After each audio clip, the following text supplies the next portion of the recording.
gracias por venir a hacernos este rato de compañía. Parece ser que yo tengo que empezar a hablar. Yo no hablo nunca, yo siempre estoy callado. Pero en este caso, algún día pues tengo que hablar yo primero. Esto, como bien saben, pues es un seminario sobre el metateatro de José Moreno Arena de Sánchez Sinisterra, y con la formalidad que me caracteriza, yo no voy a hablar de metateatro, yo voy a hablar de otra cosa. O sea que tiene que ver porque el metatexto, pero no es exactamente metateatro. Entonces, sencillamente, al final haré una cosita, pero tendrán que echar la imaginación, porque como yo lo pensaba hacer, no lo puedo hacer. Bien, voy a leer esto que he traído y después pasamos a lo otro. Esta intervención la he titulado Metatexto como provocación, la narrativa en el teatro de Sánchez Sinisterra. Y voy a leerla tal cual, porque así no hablamos. Bueno. No es nada nuevo señalar que el teatro de José Sánchez Sinisterra resulta uno de los más logrados, complejos, honestos y sinceros de la panorámica escénica actual. Esta afirmación responde a evidencias verificables sin dificultad. Todas sus propuestas, sin excepción, aportan, sorprenden, suman, estimulan. Sus espectáculos, en los que se combina la profunda reflexión dramática con los ingredientes más emotivos o lúdicos, sin olvidar su faceta ideológico-política, conforman un conjunto de la máxima coherencia, a la vez que de la mayor diversidad y pluralidad. La indagación, la experimentación constante se vuelcan en todos y cada uno de sus actos de creación artística, como elemento consustancial propio, de suerte que proporcionan un extraordinario deleite de participar en cada nueva aventura escénica. Cada pieza se llena de inteligencia, de saber hacer, de guiños, que provocan, además del disfrute, la implicación del espectador o lector, la reflexión y la complementación del espectáculo, real o potencial, al que se acaba de asistir. Todo ello, y con razón, ha motivado que se haya hablado y se hable, se escriba, se diga tanto y bien de Sánchez Sinisterra, que da hasta un poco de reparo añadirse a la extensa nómina, formada por teóricos y estudiosos como Pepe Monleón, Manuel Arnal Soler, Eduardo Pérez Rasilla, Virtudes Serrano, Monique Martínez, Marcela Beatriz Sosa, Marga Piñero, Carles Valle, entre otros, porque no podíamos estar 3 horas aquí diciéndolo, que han analizado con rigor pues, la dramaturgia de Sánchez. Sobre todo y de forma principal, el propio autor nos ofrece sus impresiones, planteamientos, sistemas, etc., en sus muy numerosos libros, artículos, entrevistas, notas, charlas, cursos y conferencias, y siempre con los mayores aciertos, lucidez y generosidad. Con dificultad se pueden igualar la destreza, la sinceridad, la claridad de ideas y expositivas que vuelcan su discurso teórico. Tanto es así que en no escasas ocasiones diríase que quienes lo estudian ejercen la exégesis de lo enunciado por el propio Sánchez más que presentar sus particulares juicios de valoración. Con todo, aparto a un lado mis posibles reservas y me atrevo a ofrecerles algunas apreciaciones. Agradezco a Paco Linares y a todos los organizadores del seminario su invitación a hablarles hoy aquí. Excusa formidable para releer o en algunos casos acceder por primera vez a este corpus de textos, en mi opinión, estupendo y extraordinario. La obra de Sánchez Sinisterra nos ofrece un universo teatral de aparente simplicidad, que en realidad oculta una complejidad enorme. Siempre original en elección de temas y contenidos, en planteamientos escénicos y expresivos, en resoluciones accionarias y espectaculares, hasta constituirse en una de las más fecundas, interesantes, amplias y variadas dramaturgias del teatro universal actual. Desde sus textos originales, digamos convencionales, con perdón, porque con Sánchez es convencional, con títulos tan significativos y emblemáticos como Ay Carmela, Ñaqueo de Piojo y Actores, El cerco del emigrado, Trilogía americana, El enemigo interior, Marshall o La valla en el pelo de William Holden, por citar algunos, hasta sus recreaciones o paráfrasis dramáticas de Shakespeare, Próspero, Suya, Julieta o viceversa, y Sueños y visiones del rey Ricardo III, sin olvidar su dramaturgia. Tanto de piezas teatrales como de obras narrativas, el autor despliega su vasto espectro espectacular de difícil limitación e imposible etiquetación. Los varios quintos temas y fórmulas escénicas, insisto, colman en buena medida cualquier horizonte de expectativa.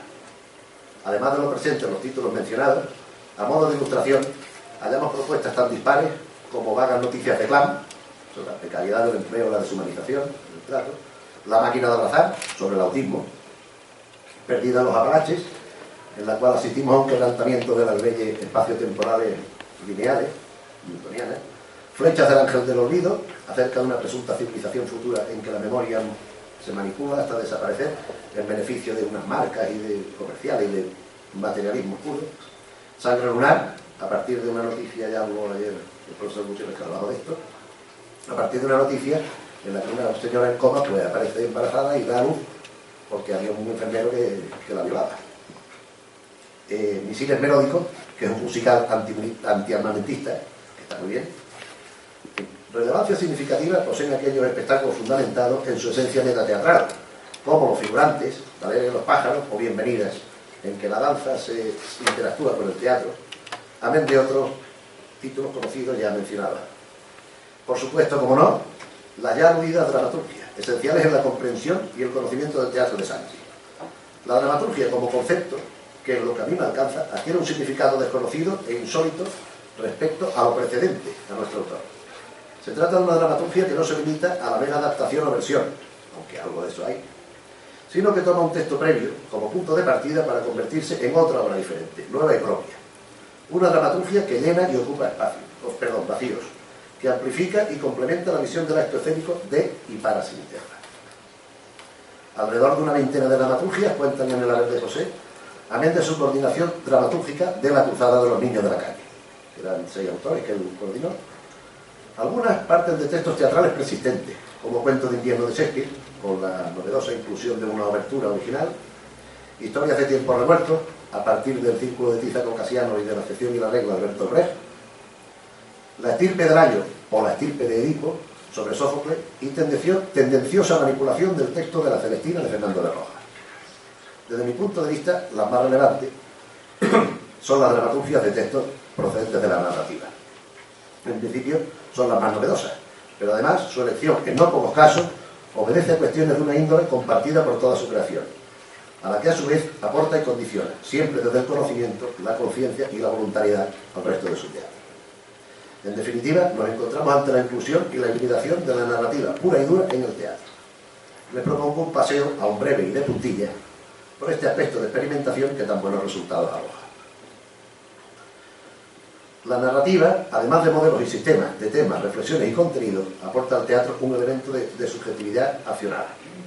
A propósito de un espectáculo propio, Monologamia, elaborado hace unos 20 años, escribí lo que sigue, y discúlpeseme la autocita, pero dije esto y me parece oportuno a propósito de esto.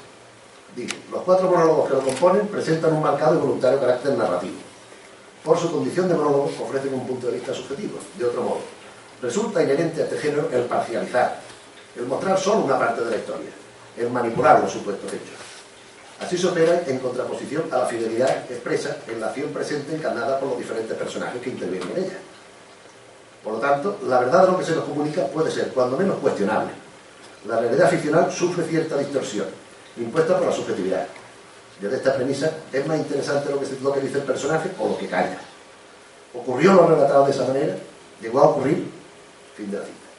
La acción teatral es, por definición, y en rigor, objetiva, con los matices y excepciones que se quieran, ya que la realidad ficcional es la acción en sí, que transcurre ante los ojos y oídos del espectador.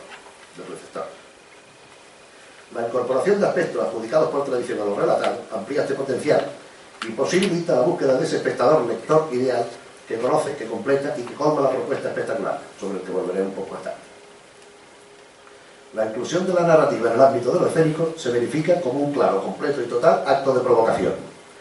Provocación en un doble sentido.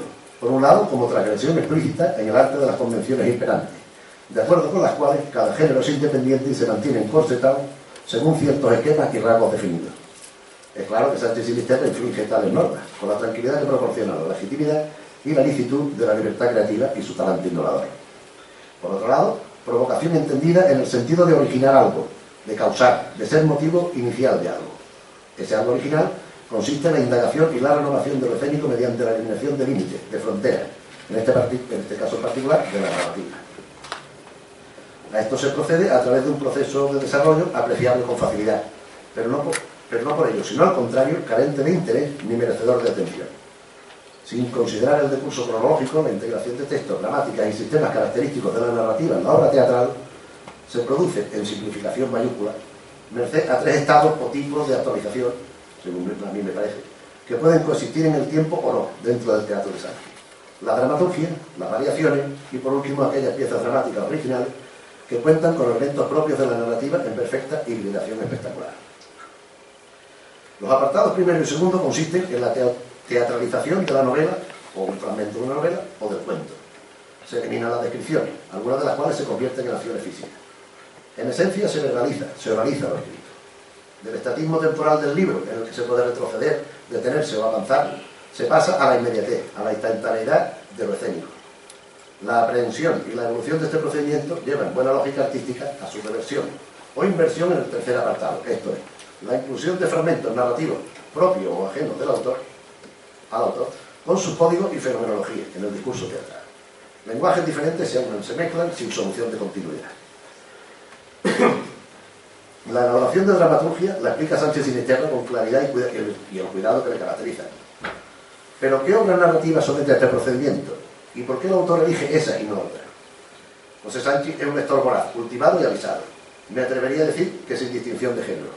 Poesía y ensayo, opúsculo y novela, relato y tratado, y por supuesto teatro, se suceden con pasión y aprovechamiento en el bagaje cultural de lectura, rastreable e identificable del autor. Esta amplitud permite y posibilita la capacidad de elección entre una gran gama de posibilidades. Si echamos una ojeada a la dramaturgia de Sanchis, comprobamos que se ha decantado por autores y textos que han influido e influyen en toda su labor creativa, con categorías de fundamentales, toda vez que aportan algo que representan un avance en aquello sobre lo que indaga él mismo. Gracias pues a la dramaturgia, estos claros referentes previos se actualizan, adquieren carta de presente, en tanto se aplica el cambio de registro y de gramática, y se trasladan del papel entintado a la humanidad escénica. Se cuentan un total de 15 dramaturgias de textos narrativos, sobre los que hay noticia en el teatro de Sanchis, la mayoría estrenadas. Quienes no pudimos asistir a sus montajes respectivos, podemos acceder a casi la mitad a través de la edición, a la que se suma el inicio de otra. El resto, que yo sepa, permanecen inéditas. La nómina de autores en sí resulta elocuente y significativa, calificativos que se intensifican en atención a las obras o fragmentos manipulados por Sinisterra. Tengo la garganta que parece que vengo del desierto, ¿no? La noche de Molly Bloom procede del último capítulo de Ulises, de James Joyce. En ella desaparece el interés por la anécdota argumental. La fábula, la trama de contenido no existe, más allá del hecho de ser en sí misma. A lo largo de la acción no pasa nada, en el sentido aristotélico de la expresión. Se hace evidente que el propósito de renovación e indagación es fundamental, frente a un teatro anquilosado, inmovilista, regido y centrado por y en el devenir de los sucesos que constituyen la anécdota de la acción.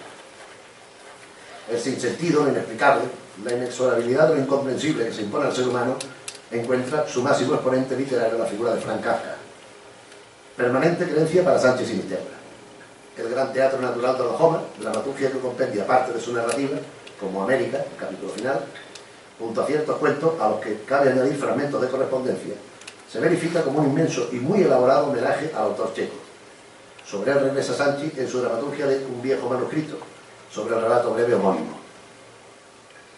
Otro destacado escritor admirado y apreciado por Sanchis es Herman Melville. Fruto de su disfrute resultan su dramaturgia de Bartleby, el escribiente, otro ejemplo de quebrantamiento de lógica convencional, donde las preguntas no reciben más respuesta que el recurrente preferiría no hacerlo. Y de la monumental Moby Dick. Esta última, en su integridad, merecería una lectura atenta y un detenido estudio. Tan solo conocemos en letra impresa sus primeras 5 páginas, correspondiente al inicio y al capítulo 3 de la novela, que en el relato de Melville ocupan 23 páginas, sobre un total de 579 en la traducción de José María Valverde. El inicio de la dramaturgia, en la que el posadero muta a posadera, promete. Pero como nada más que conocemos esas 5 páginas, pues nada, no podemos decir nada. No podía faltar Samuel Beckett, dramaturgia del relato Primer Amor. Así como tampoco extraña la presencia de escritores como Julio Cortázar, sobre un capítulo de la novela Juego Rayuela, tan magnífica como peculiar, se edifica Carta de la Maga a Bebé Rocamadour, y volvemos a encontrarnos con el autor en Cronopios Rotos, dramaturgia de Torito y Grafiti. Ernesto Sábato, Informe sobre Ciegos, desde un capítulo sobre Héroes y Tumbas. José Saramago, dramaturgia, ensayo sobre la ceguera y memorial del convento. Y Valle Inclán, Golfos de Potín sobre el trueno dorado. Referentes e influyentes ineludibles en nuestro dramaturgo, sobre los que no preciso extenderme. Completan la relación de dramaturgia La leyenda de Gilgamesh, La Odisea de Homero, en colaboración con Juan Mayorga, Borja Ortiz de Gondra y Yolanda Pallín, y Un hombre un día, desde La decisión, un relato de Ricardo Domene. El amor y la pasión, la fidelidad desde la manipulación, aparecen como constantes en esta labor de cambiar lenguaje y fundamentos formales y expresivos. Esta recurrencia se extiende a lo que el propio Sanchis bautiza como variaciones, muy emparentadas con la dramaturgia, si bien con su desviación particular que impone la distinción. Este segundo estado comparte punto de partida con el anterior, es decir, la obra narrativa. Desde ahí se procede a su actualización dramatúrgica y se incorpora una variante, una modificación, una desviación o una continuación inexistente en el original. Se trata de un paso más, de ir un poco más allá. A partir de un momento determinado del texto conocido, se produce el acto de la variación, que en mayor o menor medida altera los contenidos, las acciones y los puntos de vista precedentes, de suerte que se erige en textos nuevos y novedosos. 6 variaciones como tal, a día de hoy, nos ha dado a conocer Sánchez Sinisterra en el mismo volumen, 3 monólogos y otras variaciones. Si bien parte de este corpus apareció en la compilación anterior, vacío y otras poquedades. El conjunto, sin menoscabo de su independencia total de cada una de las variaciones, se inicia con El escrutinio, que parte del capítulo 6 de la primera parte del Ingenioso Hidalgo Don Quijote de la Mancha, de Cervantes. En verdad, asistimos a la dramaturgia del donoso escrutinio que el cura y el barbero hicieron de la librería de nuestro Ingenioso Hidalgo, el título del capítulo, en el cual se cuela nada menos que la propia obra en la que figura tal repaso bibliográfico, es decir, el Quijote, y no solo la primera parte, sino las dos, la primera y la segunda, para cerrar con una aparición insospechada del mismísimo Sancho Panza. 3 hermanas resulta una variante en clave godotiana del inicio del drama del mismo título de Chekhov. Continúa El hacedor, de Borges, en la cual parte del relato original se transmite en primera persona a cargo de un anciano con gafas oscuras, que es el hacedor, que no es otro que el propio Borges. Volvemos a encontrarnos con Kafka y con Cortázar, en sendas variaciones de El cazador Gracchus, relato en 2 entregas y inacabado de Sanchi, que lo unifica, y de Lejana, Fuego de anagrama, respectivamente. Y de nuevo Cervantes concluye el ciclo con Paciencia y Barajar o Regreso a la cueva de Montesinos, una variación más libre del capítulo 23 de la segunda parte del Quijote, en la que asistimos a una revisitación de la célebre y prodigiosa cueva por parte de un grupo de turistas campestres, dotados de diferentes niveles de cultura y de apreciación. Sin duda, cabría añadir aquí Sueños y visiones del rey Ricardo III, la noche que precedió la infausta batalla de Bosworth, aproximación dramatúrgica shakespeariana de Sanchi desde la escena 3 del acto quinto de Ricardo III, a lo largo de cuya acción se procede a la variante más amplia desarrollada hasta hoy por el autor. Pero como excede el marco elegido para esta intervención, que es la narrativa, pues nada, pues lo menciono y nada. Y alcanzamos el tercer estado del proceso, esto es, la inversión del tratamiento. La inclusión de elementos o momentos narrativos en piezas de teatro propias. La utilización de sistemas gramáticos propios de la narrativa y su recurrencia menudean por todo el teatro de José Sánchez Sinisterra. Entre los ejemplos concretos de esta práctica, quiero detenerme en el caso paradigmático, en el texto espectacular con propiedad, más imbuido en la poética de lo narrativo, desde una evidente y profunda esencialidad escénica. Verificación óptima de la hibridación indisoluble entre teatro y narrativa. Me refiero, claro está, a El lector por hora. Alejado y opuesto a tentativas como escribir contra el público y otras sandeces más que superadas, si alguna vez llegaron a gozar de autenticidad, El lector por hora resulta una actualización excelente y maravillosa de la experimentación teatral, en su sentido más amplio, rico y brillantes. Con este texto, Sánchez Sinisterra se embarca en la búsqueda del lector espectador ideal, un receptor preparado, cultivado, conocedor. El destinatario óptimo será un cómplice, quien amén de captar las sutilezas y connotaciones que plagan el decurso de la acción, rellenará las lagunas que quedan abiertas, asumirá que entre una escena y otra ha ocurrido algo que condiciona y justifica los posibles cambios o evoluciones en personajes y reacciones, y dotará de sentido colmo aquello que se le propone desde el escenario o la lectura. El texto ofrece 2 realidades ficcionales que se entrecruzan, se interrelacionan y se mezclan en una unidad perfecta al tiempo que se complementan. Por un lado, la acción de los personajes como tales: Celso, su hija ciega Lorena e Ismael, el lector, conviven o cohabitan a lo largo del desarrollo del espectáculo en el mantenimiento y devenir de unas relaciones, en principio, distantes e impersonales. En la otra realidad, a través de la lectura de Ismael, se suceden los fragmentos de obras narrativas puras, tal cual, sin manipulación, que se integran en la acción. Estos fragmentos, que como se explicita en el texto, deben ser ofrecidos sin intención, sin sentido concreto, sin interpretación, como si el lector fuera, cito, solo un órgano, una máquina, o una simple herramienta que convertía las letras en sonidos, las palabras en formas acústicas. Un órgano puramente fisiológico, sin más pensamiento que el necesario para convertir la cadena de signos gráficos en unidades melódicas y rítmicas de significación. ¿Por qué esa necesidad de transparencia? Pues porque los textos seleccionados en sí mismos ya proporcionan los significados y los estados de sensibilidad que se requiere para comprender la propuesta espectacular al máximo. Por supuesto, la elección de las obras leídas no es en absoluto caprichosa. En inicio, ¿quién los selecciona estos textos? Se ha dicho que si Celso, el padre como contratante y dueño de la casa, que si Lorena, al ser en puridad la cliente de la lectura, que si el propio Ismael. En mi opinión, tal cuestión es discutir el sexo de los ángeles. Porque ¿quién lo elige? Pues el propio Sánchez Cimitarra, que es el autor y el que directamente pues, implica la elección de forma obvia. Entonces, lo que se organiza en los diversos fragmentos, además de su propio discurso, al ubicarlo en el contexto de las novelas a que pertenecen, se llenan de connotaciones, de indicios, de guiños, que ese receptor ideal reconocerá. Aunará su propia experiencia cognitiva lectora y ampliará sentido y significado del espectáculo, hasta sus límites más extremos. Las novelas que participan en la acción remiten a intereses más o menos permanentes a lo largo de toda la creación de Cimitarra. Además, como es natural, que combinan su sentido concreto de cada fragmento como condicionante e informante de la interioridad de los actantes y de las relaciones que mantienen en continua elección, tanto ante nosotros como en los tiempos que distancian una escena de otra.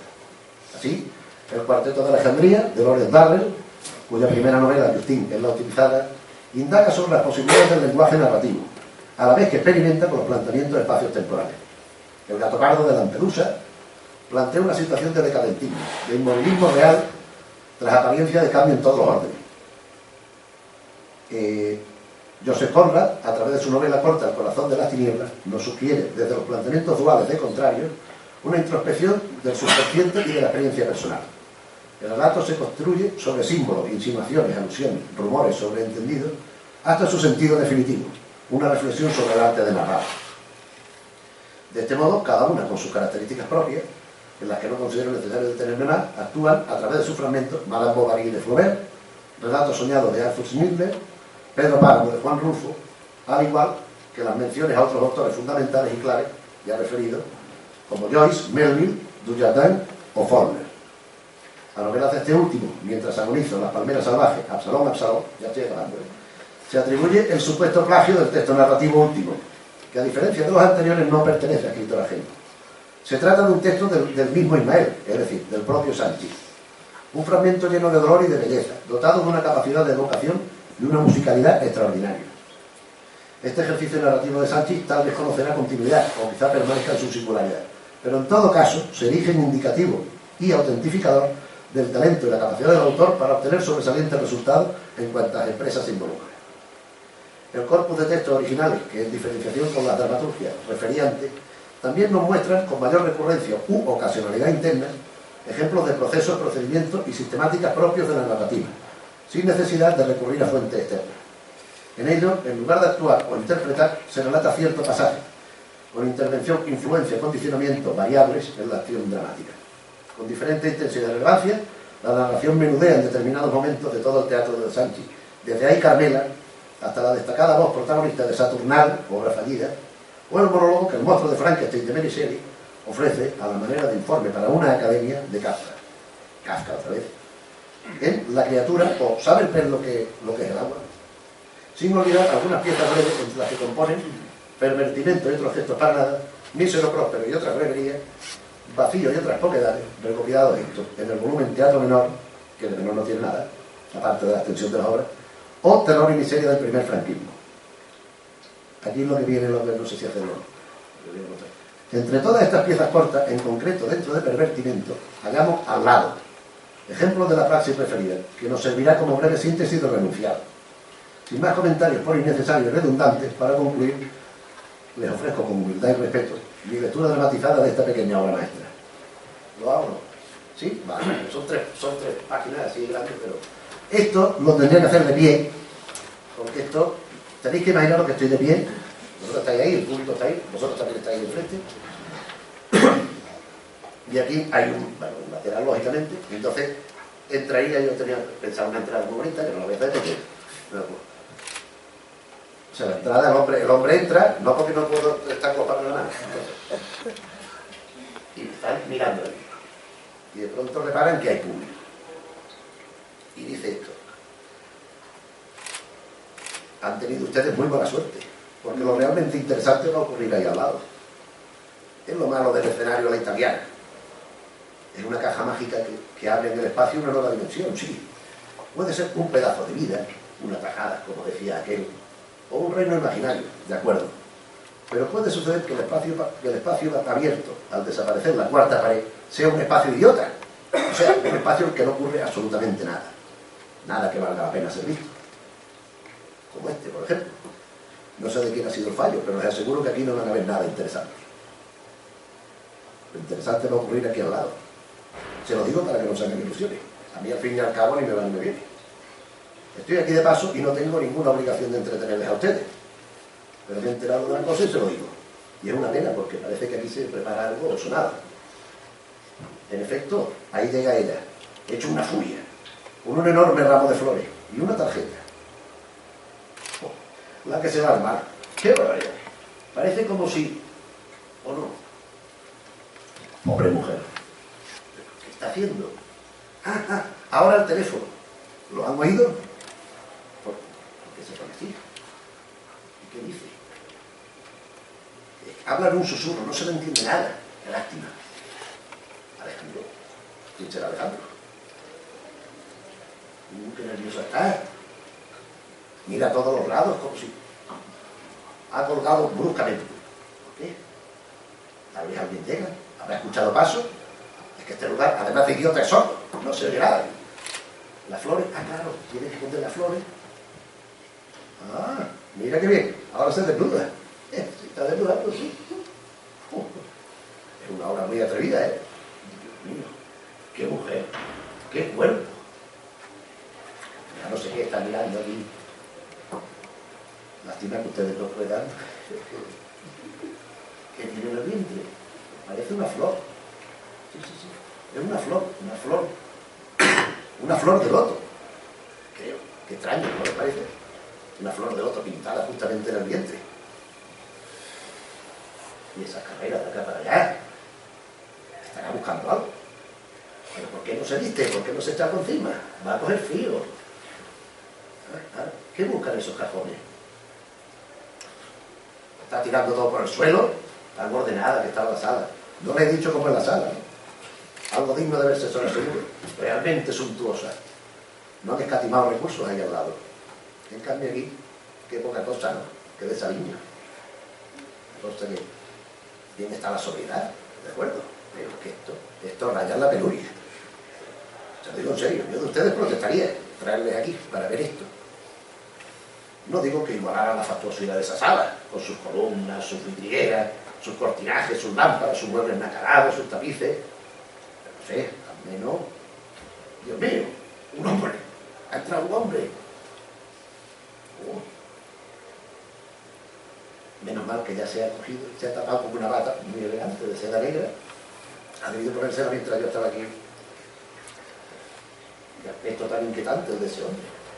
¿Qué dice? No dice nada. Es ella la que habla sin parar. Sonríe. Y parece insinuársele. Pero está fingiendo, sin duda. ¿Ven cómo su mano se crispa nervioso sobre el respaldo de...? Lo que van a ver ustedes es sentar delante de esta caja, de esta estúpida caja de zapatos. Qué gran escena se están perdiendo. Ella está magnífica en su disimulo. Y él es un puro enigma. Esa mirada fría, ese gesto sardónico, el porte altivo, la mano en el bolsillo y ese silencio indescifrable. Algo así, para que ustedes hagan una idea. Hombre, sin comparación, porque claro, seguro que debe ser el tal Alejandro. ¿Qué hace esa mujer? ¿Se ha vuelto loca? No puedo creerlo. ¿De dónde ha sacado ese revólver? Ahora es él quien sonríe. Pero qué sonrisa, señores. Le dice algo, creo, casi sin mover los labios. Ese hombre de hielo. Ella la encañona excitadísima y él parece una estatua. Avanza hacia ella, la mujer retrocede apuntando con el arma, ambos describen una amplia vuelta. Qué bien montada está la cena, ¿eh? La luz les va siguiendo por todo su desplazamiento y, lástima, no poder escuchar el diálogo. Debe ser espléndido. Claro que ustedes no me burlo, ¿eh? que no me explico, ¿qué se supone que han venido a ver aquí? Es ahí al lado donde... Aquí debe sonar un tiro. ¡Pam! Era...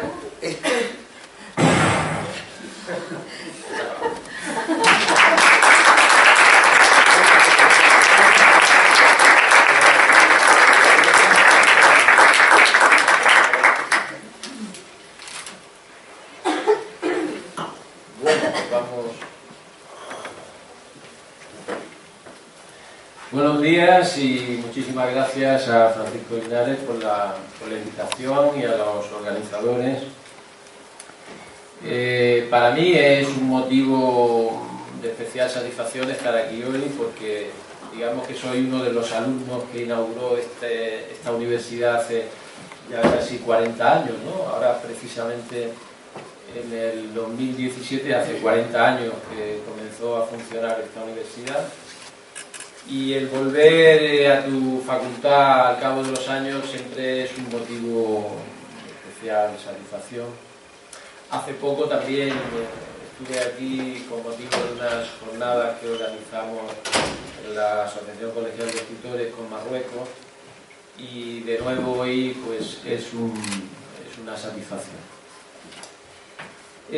Bueno, yo he escrito muchas páginas para hablar de Sanchi Sinisterra, como habitualmente hago con otros autores, porque lo considero un grandísimo escritor y da para escribir mucho, para hablar mucho sobre él, pero evidentemente no voy a hablar de todas esas páginas porque nos llevaría aquí estar varias horas.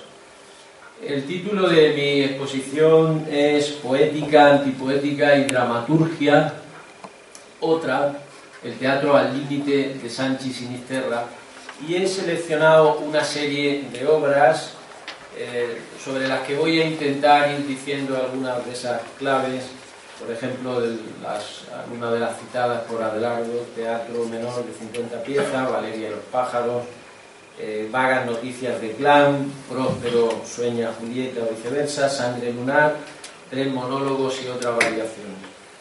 A través de este corpus pretendo ofrecer algunas de las claves de su dramaturgia que podríamos resumir en lo siguiente. Primero, el papel de la recepción teatral como elemento fundamental de su teatro, que es algo que siempre le ha preocupado especialmente a Sanchi Sinisterra en todas o casi todas las obras, la figura del espectador, del receptor que conecta directamente con una visión teatral que procede, yo diría, de Beckett y que, bueno, en su momento también la trabajaron otros autores de ese periodo. La poética de la fragmentación, que es fundamental, y la arquitectura de las interacciones en sus obras. El recurso, por ejemplo, textual a los cuentos infantiles, que se ve también en algunas de ellas. La noción teatral de digresión como temática.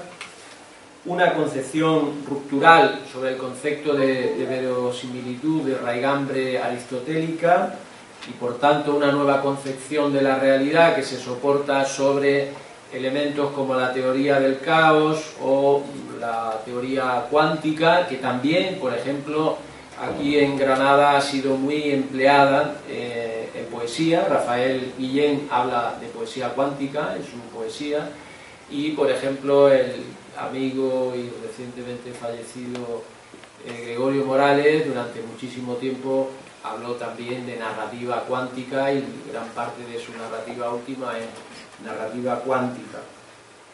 Por otra parte, las versiones, las interpretaciones, el paratexto y el intertexto, que son elementos habituales en su teatro, el concepto de personaje y acción dramática tan relacionado también con el concepto de receptor y fundamentalmente el concepto de compromiso y crítica social, que es un elemento fundamental desde una perspectiva del absurdo, que lo veremos, por ejemplo, al analizar Vagas noticias de Clan. La profesora Sosa, que dedicó una tesis doctoral a hablar de su teatro, nos advertía que siempre genera su teatro un cuestionamiento de los estereotipos de la teatralidad, una voluntad también de actualización, de transgresión y de creación dramática en cuanto a todos los elementos que forman parte de la dramaturgia teatral, como puede ser el lenguaje, la forma y la dimensión teatral, el espacio, los personajes o la puesta en escena, en eso que se ha llamado teatro fronterizo y que yo llamo teatro al límite, en el sentido de que sus fronteras son siempre, desde esta perspectiva, considero revolucionarias, y se comparan con la poética, el arte poética de Aristóteles, que fue, digamos, la que tuvo vigencia hasta la llegada de las vanguardias a principios del siglo XX. La metodología básica del trabajo de Sanchi Sinisterra reside, pues, en hacer estallar, mediante un análisis, los niveles, los elementos del texto, multiplicando los códigos explícitos e implícitos. Son, pues, las fronteras de la teatralidad, los confines o barreras, la ruptura de la rigidez estructural, lo que estamos dirimiendo en conceptos como receptor implícito, quebrantamiento de la teatralidad, y también la reducción de recursos teatrales y la concentración de los mismos en cuanto a la contracción de la fábula, la mutilación de los personajes, la condensación de la palabra dramática. Voy a pasar a, digamos, analizar algunas de sus obras desde estas perspectivas que acabo de decir. En el caso de Sangre lunar, una obra que se publicó en el 2010, aunque fue escrita en el 2011, la poética de la construcción teatral nace desde una narrativa completamente fragmentaria y desde instrumentos de composición cerrados que, sin embargo, generan, curiosamente, de todo lo contrario, una obra abierta. Hay en su base una complejidad evidente de las posibilidades del texto dramático y de la indagación y de la homogeneidad escénica. La fábula tiene aquí múltiples posibilidades de ser transmitida y él siempre, evidentemente, busca la que considera que puede ser la más valiosa o la más eficaz. Nace, como ha dicho anteriormente Adelardo, de una noticia de prensa. Por ejemplo, el diario El País en el 96 daba la noticia, decía, las dos primeras líneas: la mujer que fue violada el pasado verano mientras estaba en coma dio a luz el pasado lunes a un niño que nació con 9 semanas de adelanto. Esta es la noticia del País que le llega a Sanchi Sinisterra, y a partir de ahí él piensa en cómo elaborar una historia en torno a esta situación, que es una situación real. Y ese elemento inicial me permite a mí hablar de varios elementos que se producen en la obra. El primero es la construcción del receptor teatral. El autor se sitúa en la mente del espectador y trata de imaginar su respuesta a los procesos creadores. Sangre lunar es una obra que necesita forzosamente de esa estrecha colaboración del receptor, la pide, la demanda. El espectador no es un simple receptor, sino que su papel es activo y se debe producir ese distanciamiento que le permita obviar una alienación. Brecht, decía Sastre, trae la conciencia del teatro como hecho histórico y es un llamamiento a desterrar del teatro la ilusión y esa magia del naturalismo, y proponía Brecht esa imagen de un teatro dialéctico frente a la imagen fúnebre puramente pasiva del receptor.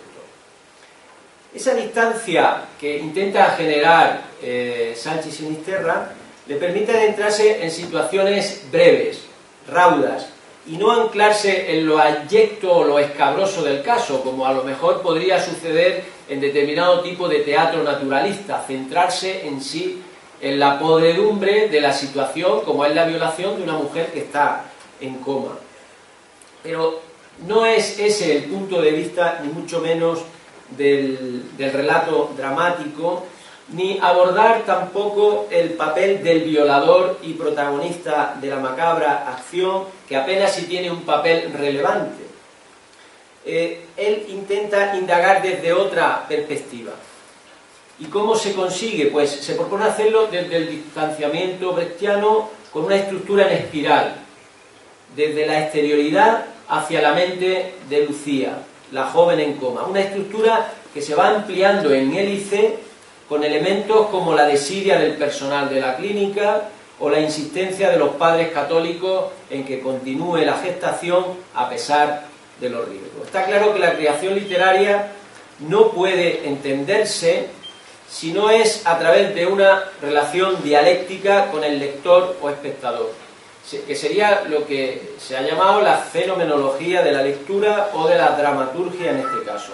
El teatro, por ejemplo, decía al respecto González Mendizábal, por ser una actividad poética se ocupa de significantes y de significados, y en este caso necesita forzosamente de la cooperación del receptor para constituir un sistema significante. Un vínculo que no finaliza en esa dependencia, sino que se dilata, y el receptor también al unísono se puede convertir y se convierte a su vez en un lector, escritor en un contexto definido. Recuérdese en esta línea el énfasis del concepto de horizonte de expectativas al que aludía en su momento la Escuela de Constanza, con toda la temática de la recepción.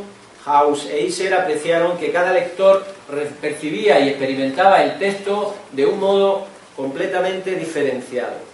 Y para House la historia de la literatura y la arte requería un proceso de comunicación estética en el que participaban paritariamente los tres instancias: el autor, la obra y el recipiente, que puede ser lector, oyente, observador crítico, público, como receptor y mediador, pero también como creador en eso que cada lector tiene, que es su propia biblioteca interior. Y hablaban ellos de conceptos como tres procesos que se producían en este ámbito, que eran la poiesis, que aparece, digamos, como concepto propio un mundo determinado, la aistesis, que descubre la posibilidad de percibir la realidad interior, y la catarsis, el compromiso de juicio con la obra vista.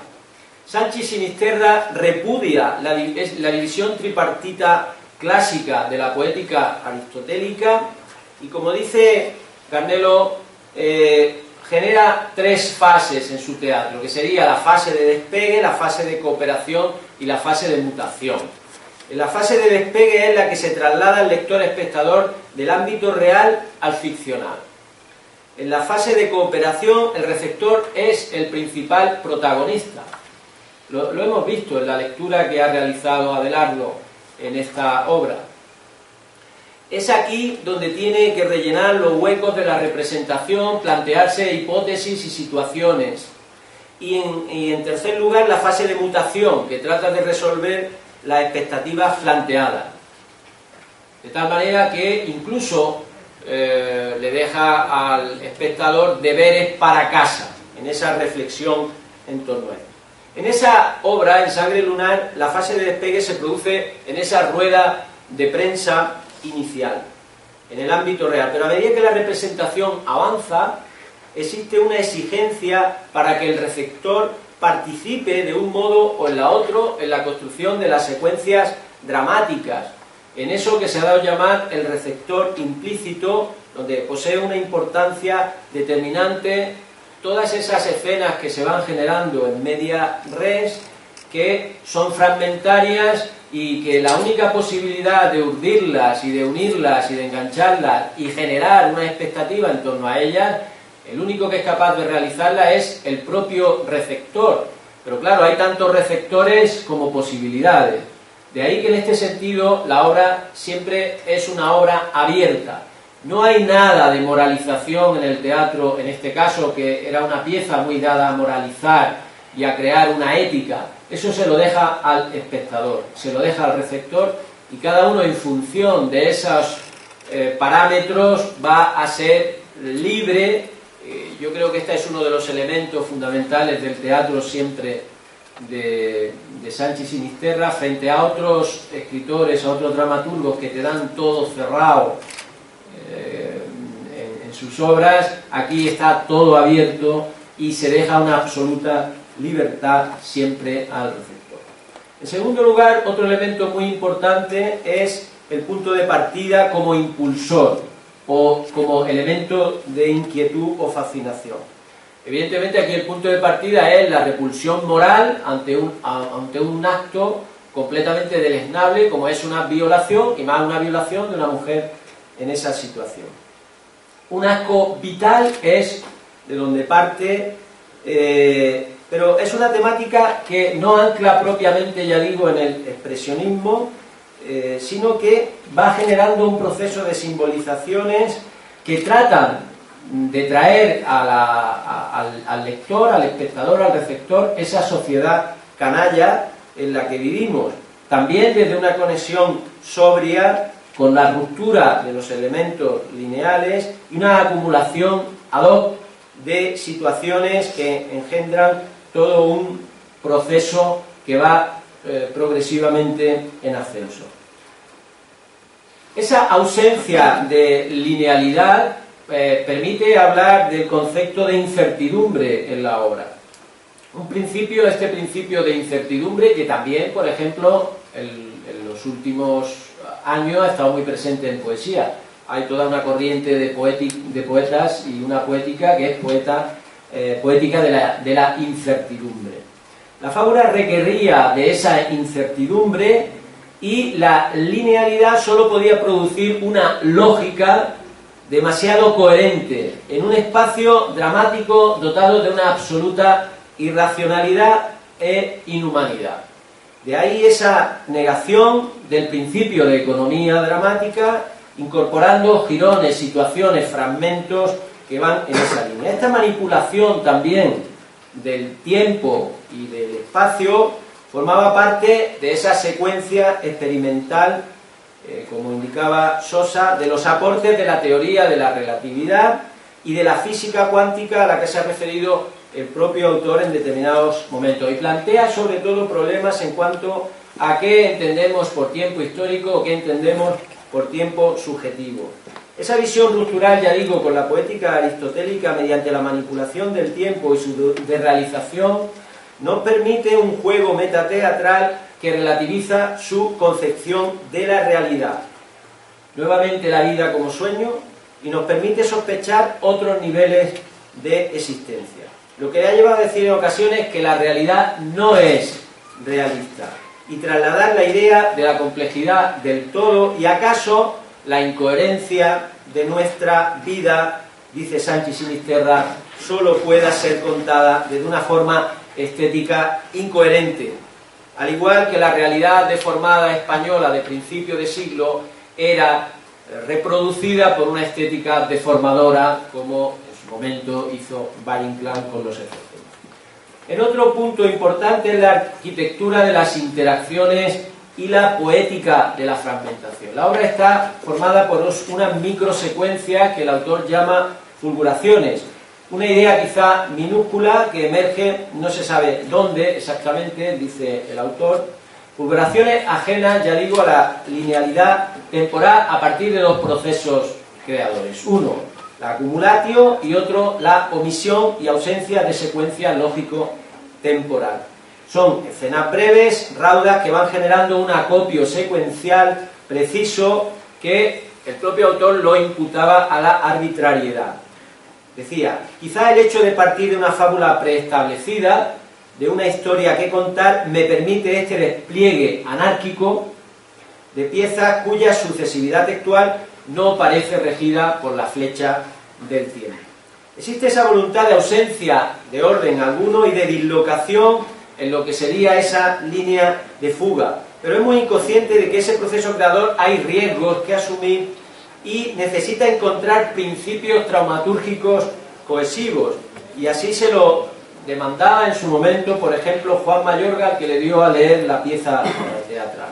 Pero en esa maraña de situaciones hay como círculos que se manifiestan con un mayor poder de atracción dramática. Incluso hacia el final de la obra se va enredando, se van cruzando diálogos dispersos de esa secuencia con el propósito bien definido de crear un magma agobiante a esa persona sobre la que pivota la tragedia, para finalmente, en el monólogo inconexo que se crea, rescatar la dimensión última de la tragedia. Tras definir como coralidad caótica y fragmentaria el procedimiento compositivo, me imponía, dice, la tarea de intentar organizar la secuencia ante el monólogo final. Otro de los elementos importantes son los motivos digresivos de la temática o la dinámica principales y la función teatral del recurso textual, por ejemplo, a los cuentos infantiles como distanciamiento. Una apelación estética que se produce en distintas situaciones y que por la premura de tiempo pues no voy a entrar a fondo. Otra de las obras importantes que nos va a generar una visión determinada sobre esas distintas versiones, interpretaciones y paratextos que suceden en su obra es Próspero sueña Julieta o viceversa. Una obra muy interesante en donde se establecen todas esas, algunas a las que ha hecho referencia a Abelardo con anterioridad, interpretaciones en torno a determinados textos ya creados. Uno de los asuntos que más preocupó siempre a Sanchis es la literariedad poética aplicada al teatro. Es muy consciente de que el teatro, a pesar de lo que en su momento interpretaron mal a Antonin Artaud, la realidad experimental demuestra que no es impensable admitir que el teatro es literatura, una sustancia literaria que debe tener todos los atributos y requisitos de esa literariedad. Esto es una cosa que choca muchas veces, sobre todo con la puesta en escena, en donde los elementos literarios como que parece que se intentan eliminar. Algo que desde luego no va en la línea, ni muchísimo menos de Sanchis Sinisterra, para el que todo lo relativo al concepto de literatura y todas las visiones extraliterarias, interliterarias, etcétera, son fundamentales en su teatro. De hecho, en su teatro la incursión en textos narrativos o en obras de otros autores para generar nuevas funciones es un elemento fundamental, así como la intertextualidad y la recurrencia estética. Esas tentativas le llevan en esta obra a situar a personajes de obras de Shakespeare bajo el paraguas o la perspectiva de Beckett. Crea un escenario turbio y crepuscular, si bien impregnado de un humor corrosivo y sarcástico, y así nos presenta, modelo de disculpa, su proceso creador. No es de extrañar que el omnipotente mago de la tempestad y la apasionada amante de Romeo y Julieta vean aquí torcidos sus destinos y se contaminen vagamente de la agonizante creatividad de Han en el final de partida y del estéril conformismo de Winnie en días felices que merodeaban por ahí con sus sombras. Julieta y Próspero aspiran a ejercer el amor o el poder desde esa soledad beckettiana en la que los introduce el escritor a través de la férrea voluntad y la palabra. Todo ello envuelto en una deformación vital que ronda lo sarcástico y permite adentrarse en la síntesis de lo antitético, un juego de contrarios. El objetivo, decía Ojeda, es desacralizarlos a los dos, incluso condenarlos y ridiculizarlos, pero siempre de una manera compasiva. Y no es un nihilista, aunque muchos lo piensen. Su intención constante de despojar a la escena y al texto de todo aderezo insustancial. Un tono de extravío vital con una propuesta surreal en donde la burla surge por momentos en la decadencia de no saber dónde se hallan y el haber perdido su norte vital. Sanchis Sinisterra disfruta con una especial mordacidad al definir esta obra como una sátira compasiva. Lo que está pasando, dice Ávila, con esta obra de Sanchis es una interpretación de Shakespeare, un poco como también él hacía con otras obras. En esas sombras que surgen desde el inicio en un espacio velado con un pañuelo de sangre cubriendo su rostro, surge Próspero con el sonido reiterativo de la lechuza, apocalíptico y alegórico, en una suntuosa tormenta. Próspero construye su especial función teatral, el teatro dentro del teatro, el destino imaginario que representa gracias a un armario en donde encuentra objetos y habla a sus personajes. con un subterráneo lirismo narrativo va surgiendo la intensa presencia de un personaje que en su envoltura dramática posee la propia definición del mundo. El mundo de los hombres, con esas cloacas verticales que llaman ciudades, y una existencia agónica y consternada. Vive en la isla, próspero, ajeno a esa podredumbre, en un idilio vegetal.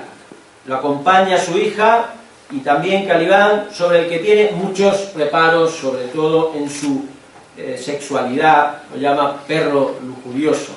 Son personajes misteriosos o ficticios que van y vienen y se transforman, pero Próspero teme una desobediencia generalizada. Se encuentra una indagación en el sueño, tanto como en la realidad tétrica. Putas del infierno, demonios coñudos que envenenáis mis sueños, atrás os digo, dice Próspero.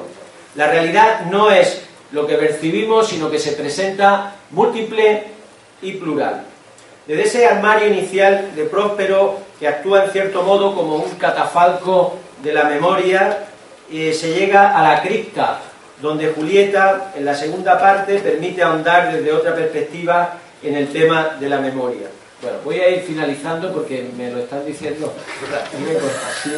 de manera que voy a ir cerrando esta situación. El tiempo actúa de armazón para conformar una imagen desoladora, donde Julieta, por otra parte, trata de convencerse y de resistir. Y es el amor, ese amor audaz, el que mantiene la vida en la muerte, mientras la antorcha ocupa el símbolo de sí mismo. Ambos monólogos, en la tercera parte, sigue un diálogo de confluencia de ambos personajes, una integración que nace del sueño. Próspero no sabe quién es Julieta y viceversa, cada uno enquistado en su propio mundo, que se siente amenazado, uno en una isla, la otra en su propia isla, que es su sepulcro, ajenos a su mundo e incomprensible. Y es que Próspero se siente amenazado en un sueño por Julieta y viceversa. Todos recordaremos en todas estas situaciones, desde luego, a Unamuno como un elemento, digamos, que está pivotando siempre. Julieta le propone a Sensu Contrario como instrumento de prueba que abra las pruebas de la cripta, y si lo consigue, él se libraría de ella. Pero Próspero no se fía, porque piensa que él también puede ser dueño de ella. Una tercera vía es el sueño de otro, el sueño de Unamuno en niebla, alguien que los esté soñando a ambos, una fuerza superior que no podemos combatir, dice uno de ellos. Al final se produce una integración de ambos en sus nuevas realidades. Próspero se acuesta en la tumba de Julieta y ésta se sienta en la mecedora de Próspero. Símbolos ambos de sus mundos desvanecidos, irremediados en la nada, o acaso en el reconocimiento mutuo, en la integración con el encuentro en sus nombres. En esta nueva versión, por tanto, Sanchis ofrece a los dos solitarios la sorpresa de un encuentro en que cada uno cree que está soñando al otro y trata de dominarlo hasta que una nueva sospecha viene a unirlo. No hay tiempo para más, muchísimas gracias. Ya en ese momento lo que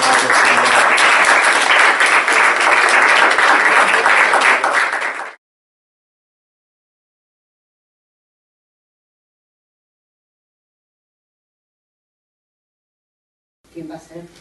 Lo digo yo. ¿Estás segura? Es que no me oyes. Sí, oigo cómo lo dices, pero ¿lo dices tú o lo dice otro? ¿Qué otro? El autor. ¿Cómo?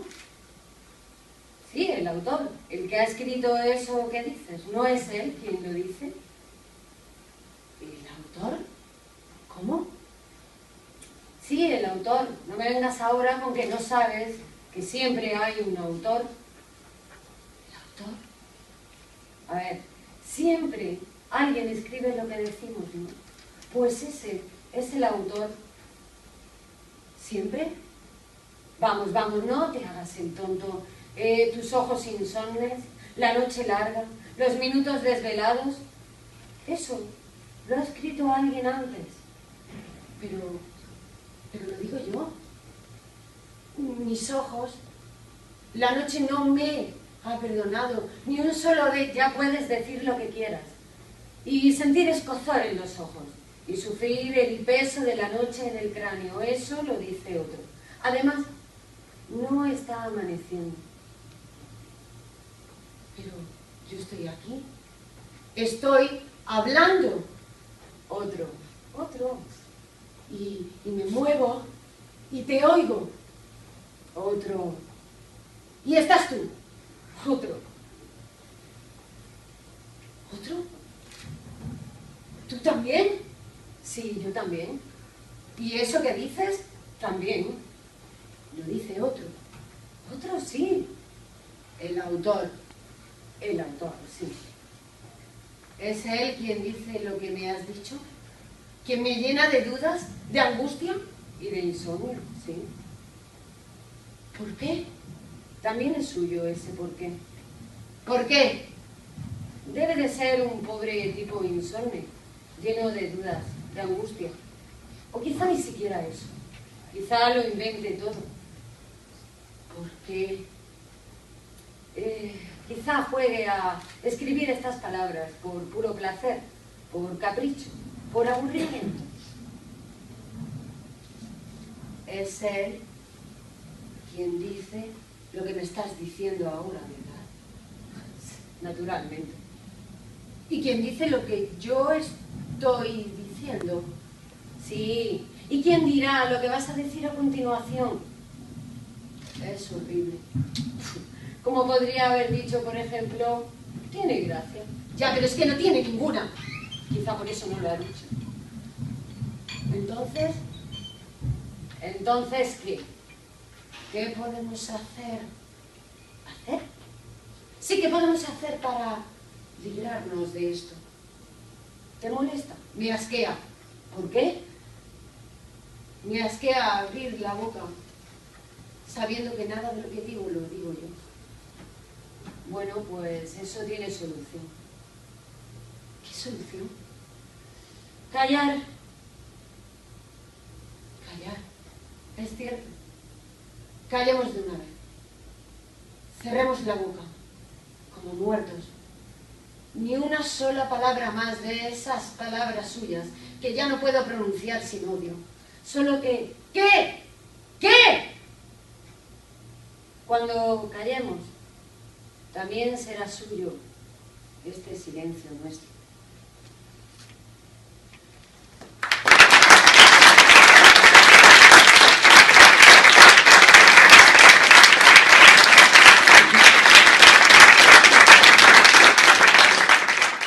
Buenas tardes ya. Ya sé que vamos con mucha prisa, voy a intentar ser lo más breve posible y he ido suprimiendo alguna cosa de lo que pensaba leerles. Y nada, esto es una responsabilidad porque tenemos ahí a José Sánchez, entonces yo pensaba que me iba a liberar, que iba a llegar más tarde, que yo ya iba a haber terminado de leer mi comunicación, pero no ha sido así, entonces se la dedico a él. Se titula La dramaturgia de José Sánchez Sinisterra o la empecinada construcción de un receptor fronterizo, y como veréis voy a seguir indagando o apuntando nociones que ya se han dicho en la mesa y algunos textos que también se han comentado y me permitirán ir más deprisa. Me he permitido en este trabajo colocarme un poco en la frontera del eje central de este seminario y de esta mesa específica, que es la presencia de la meta teatral en la obra de Sánchez Sinisterra. Y digo la frontera porque no me sitúo totalmente fuera de este marco teórico. Me sirvo para ello de las palabras del propio Sánchez, tomadas de un artículo en el que se refiere a la noción de metateatro. Dice Sánchez: el teatro, que nunca ha reflejado la realidad, sino las imágenes y representaciones mentales que los diferentes grupos humanos se construyen para soportarla, se vuelve a veces hacia sí mismo para enseñar el arte de la desconfianza. El espectador se encuentra igualmente cindido entre su necesidad de identificación y las llamadas más o menos perentorias a asumir su condición de cómplice y testigo de un simulacro. En esta apelación a su complicidad, a su escepticismo, a su naturaleza desencantada, se da la posibilidad de ingreso a un marco lógico y lúdico superior, pretexto y ocasión para ejercitarse en el difícil arte de la reflexión adulta. Y de eso voy a hablarles en estos 19 minutos que me quedan, de esos lectores y espectadores adultos, cómplices y fronterizos que las obras de Sanchis reclaman y de algún modo construyen. Empecemos por uno de sus guiños metateatrales que asoman a veces a las creaciones de este dramaturgo para hacernos cómplices lúdicos del artefacto, de la simulación. Al comienzo del segundo acto de Carmela, el entrañable Paulino, ofendido con las llegadas y salidas imprevisibles de Carmela, que aparece como si nada desde el espacio de los muertos, se dice así: esto no es natural, esto es demasiada casualidad, esto ya es adrede. Aquí pasa algo que... Aquí hay alguien que... Vamos, hombre, un poco de formalidad. ¿Qué pasa? ¿Que porque esto sea un teatro vacío ya todo vale? ¿Cualquier ocurrencia, plum, ya está? Vamos, hombre. Y sí, lleva razón Paulino. Había allí alguien que... Ese alguien es José Santi Sinisterra, un dramaturgo que desde los años 70 lleva asumiendo el reto de crear una dramaturgia propia, una dramaturgia en las fronteras, como él mismo nombra el colectivo que crea en 1977, Teatro Fronterizo, un dramaturgo que responde constantemente a la necesidad profunda de experimentar, de jugar con los límites, para, como opina Juan Mayorga, romper el horizonte. Pero entendámonos, no se trata de un juego inconsecuente, no se trata de jugar, no. Se trata de jugar en serio, de jugar para abrirse, para explorar nuevos y a veces resbaladizos terrenos, y en el juego que nos propone Sánchez a los receptores se inserta una propuesta ideológica y política fundamental. Y, le cito, devolver al espectador, al ciudadano, la lucidez, la creatividad, la participación, la inteligencia y también la inocencia. En una entrevista de 2005 comenta Sánchez que su obra reciente se encuentra inmersa en lo que él denomina una poética de lo translúcido, y añade, aquello que no es ni transparente ni opaco, sino que permite entrever, adivinar, intuir, pero deja también mucha ambigüedad e indeterminación. Está de más subrayar que esta noción de lo translúcido sigue estando emparentada con el concepto de frontera señalado antes. Lo translúcido se sitúa en la intersección entre lo visible y lo invisible. En el nivel creativo, esta búsqueda supone una opción dramática fundamentada en tres pilares básicos. Y cito de nuevo, la crítica del discurso logocéntrico, la renuncia a la licencia autoral y la distorsión de la pretendida transparencia comunicativa. A partir de esta premisa me gustaría destacar algunos, solo algunos, que es un tema inabarcable, de los recursos textuales específicos que Sánchez pone en marcha para permitir esa visión translúcida, fronteriza, centrándome en algunos textos suyos escritos en los inicios del siglo XXI, entre los que encuentro algunas interrelaciones muy significativas.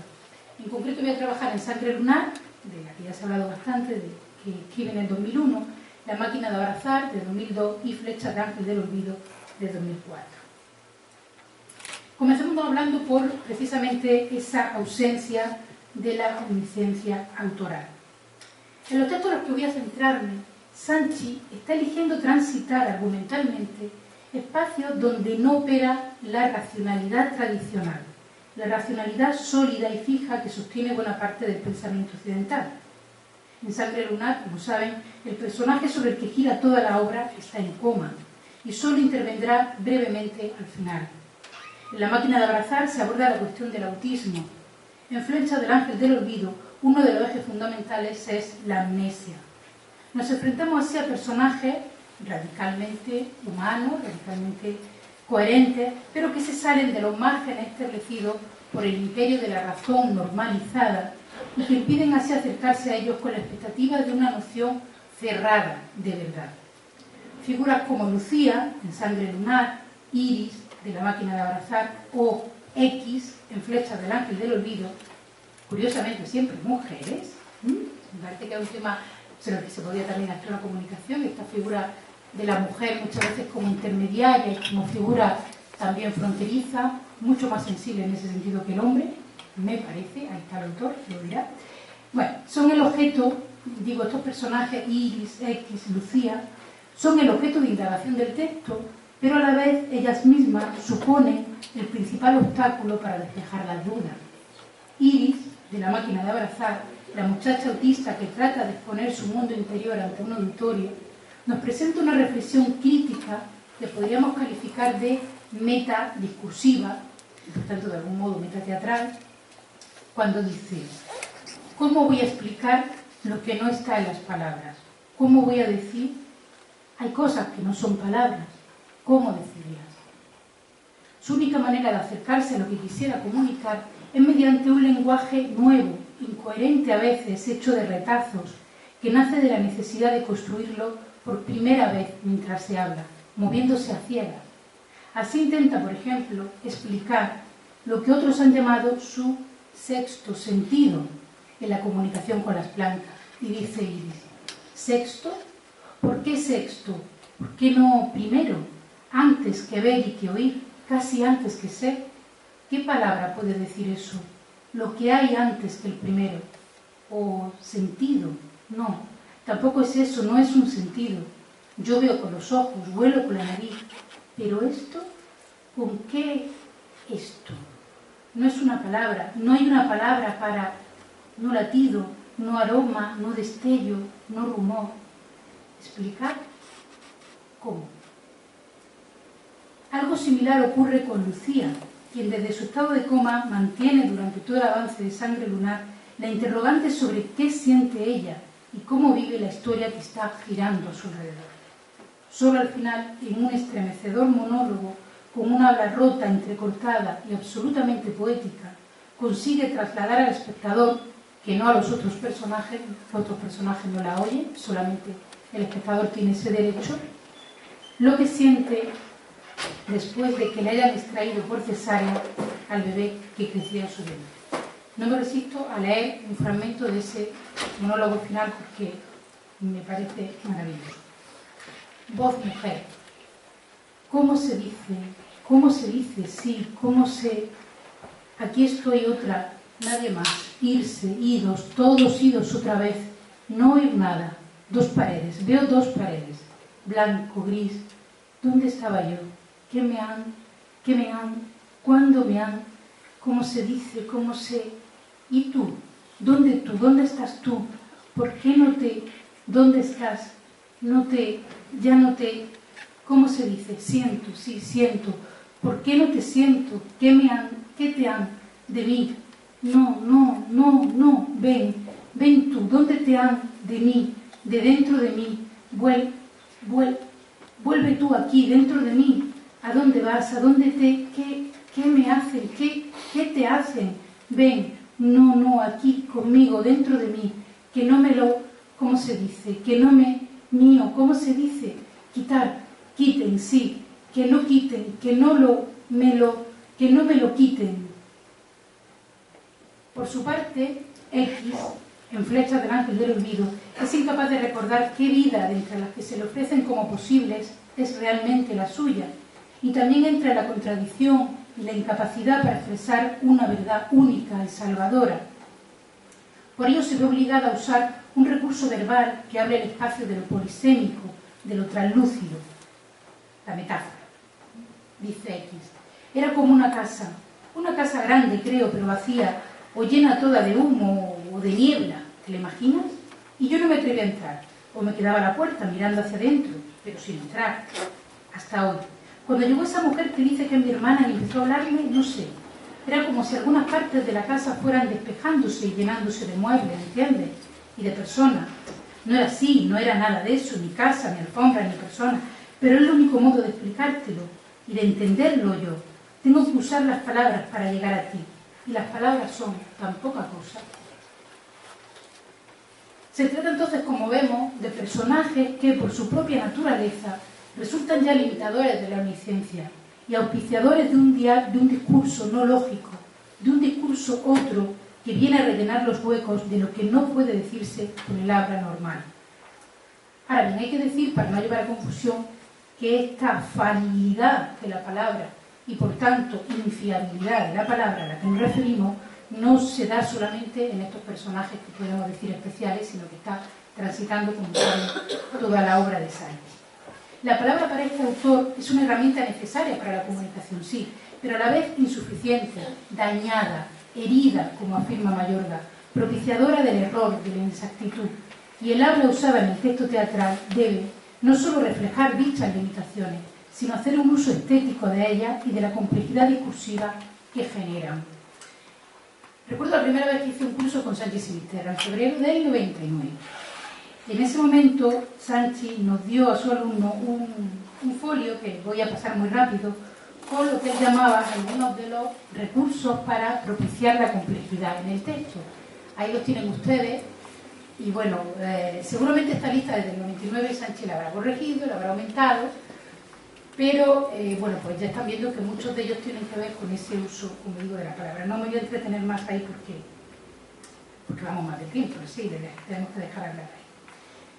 Este uso de un discurso complejo que obliga al espectador a rellenar huecos, a aceptar la contradicción, el subtexto, ese discurso,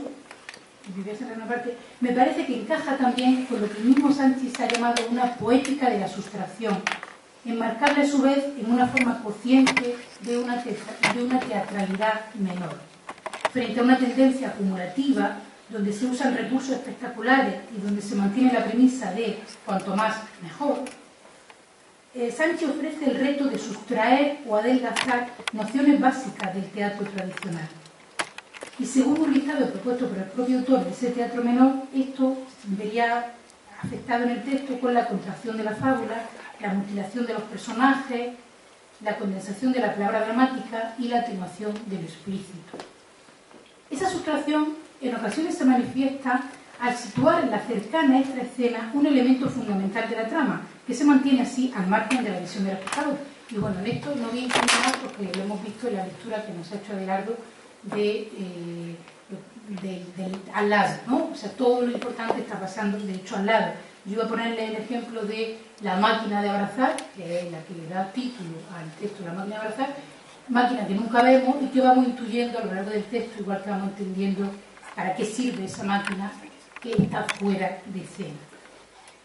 En otras ocasiones, lo que Sanchi nos sustrae de la escena, lo que queda más en sombra, no es un objeto altamente simbólico, como en este caso es la máquina de abrazar, sino un personaje importante para la trama, un personaje que incluso puede llegar a ser el responsable último de toda la historia contada, pero que nunca vemos. Esto ocurre, por ejemplo, en Sangre Lunar, con el hermano del enfermero Manuel, cuyo nombre incluso ignoramos, pero que resulta ser finalmente el causante del embarazo de Lucía y el que provoca, por tanto, el desarrollo de casi todo lo que se nos muestra en esta obra. Asistimos a momentos en los que Manuel habla con él, aunque nosotros no lo vemos ni oímos, y también tenemos algunos datos gracias a la información que el propio Manuel nos aporta en momentos sueltos del texto, pero el espectador nunca tiene la oportunidad de ver o escuchar a este personaje. Tenemos que imaginarlo con los retazos de información que se nos ofrece.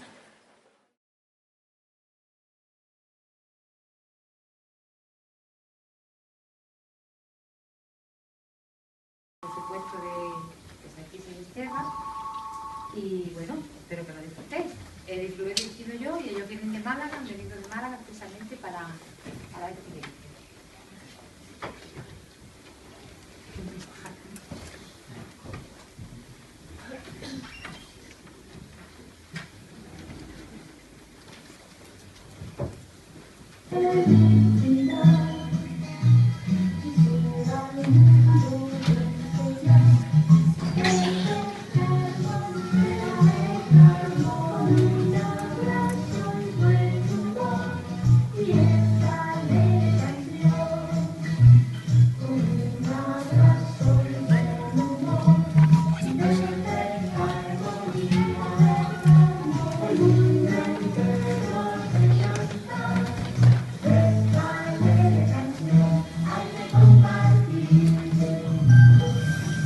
¡Mami! ¡Ey! ¡Las noticias! ¡Ya voy! ¡Corre!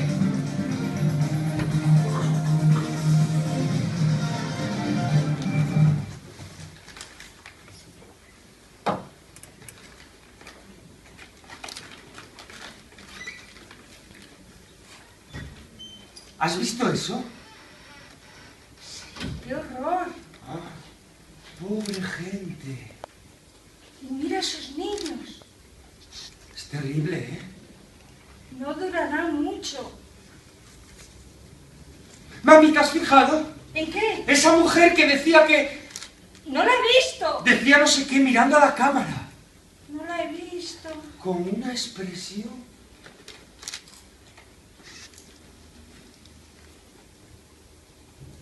Mira, llega más. Sí, qué horror. Pobre gente. Y pensar qué está sucediendo ahora. ¿Es en directo? Claro, mamá. Ahora mismo, mientras estamos viéndolos. Nos hacen señas, ¿ves? Claro, mami, porque saben que estamos viéndolos. Que no están solos. Se me encoge el corazón. Somos humanos. ¿A ti también? Si casi estoy llorando. Es verdad.